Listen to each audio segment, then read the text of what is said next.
அந்த ஊர் முழுதும் சொல்லுவாங்களா, அந்த மனுஷனா அவர் ஒரு தங்கமான ஆளாச்சே அப்படின்ட்டு எல்லாரும் சொல்லுவாங்களே, அதே மாதிரி அழகான மனிதர் தான் என் கணவர். அவருக்கு இன்னைக்கு பிறந்த நாள்.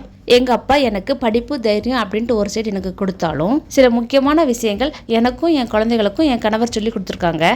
சின்னவங்க பெரியவங்கன்னு வித்தியாசம் பார்த்து மரியாதை கொடுப்பேன் அப்படின்ட்டு சொல்லவே கூடாது.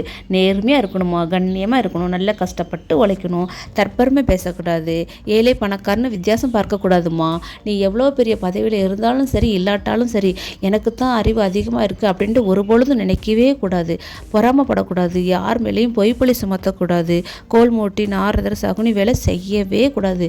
அதை கடவுள் கூட மன்னிச்சிருவார். ஆனால் அந்த கர்மா விடவே விடாது. என்னைக்காவது ஒரு நாள் கட்டாயம் திருப்பி கொடுக்கும். அவங்க இப்படியே சொல்லி சொல்லி எங்களை வளர்த்ததுனாலே என்னமோ எங்களுக்கும் இதே மாதிரி கொஞ்சம் நல்ல புத்தி வந்திருக்குல்ல அப்படின்ட்டு நான் யோசிக்க தோணும் எனக்கு அப்பப்போ.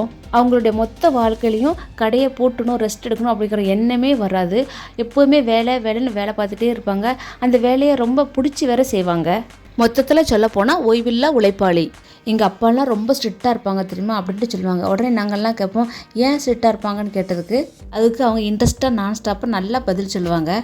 அதுக்கு அவங்க அப்பா என்ன சொல்லுவாங்கன்னா, பிள்ளைங்களை செல்லம் கொடுத்து வளர்த்தா பிற்காலத்தில் பிள்ளைங்களுடைய வாழ்வு சிறப்பாக இருக்காது, செல்லம் அதிகமாக கொடுத்தா சின்ன பெண்ணமாய் பிற்காலத்தில் சீரழிஞ்சி போயிடுவாங்கன்னு சொல்லுவாங்க. அதுக்காக பாசம்லாம் இல்லைன்னு சொல்லக்கூடாது, மனசுக்குள்ளே பாசம் வச்சுக்கிடுவாங்க. இப்படியே அவங்களுடைய சின்ன வயசு கதையை நிறைய சொல்லுவாங்க.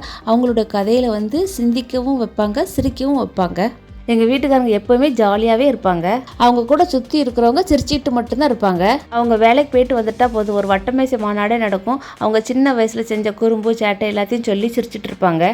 எங்கள் அப்பா 22 வருஷமாக என்னை எப்படி பார்த்துக்கிட்டாங்களோ அதே மாதிரி இவங்களும் என்னை பார்த்துக்கிட்டாங்க நல்லபடியாக. எங்கள் அப்பா என்னை பெச்செடுத்த அப்பானா இவர் பெச்செடுக்காத வளர்ப்பு அப்பா மாதிரி என்னை நல்லபடியாக பார்த்துக்கிட்டாங்க. நம்ம நாட்டில் தமிழ் மொழி இன்னுமே எப்படி நல்லா வாழுதோ அதே மாதிரி இவங்களும் நல்லபடியாக வாழணும். எல்லாருமே இவங்கள வாழ்த்துங்க. என் அன்பான கணவருக்கு இனிய பிறந்தநாள் நல்வாழ்த்துக்கள். தமிழ் போல் வாழ்க வளர்க.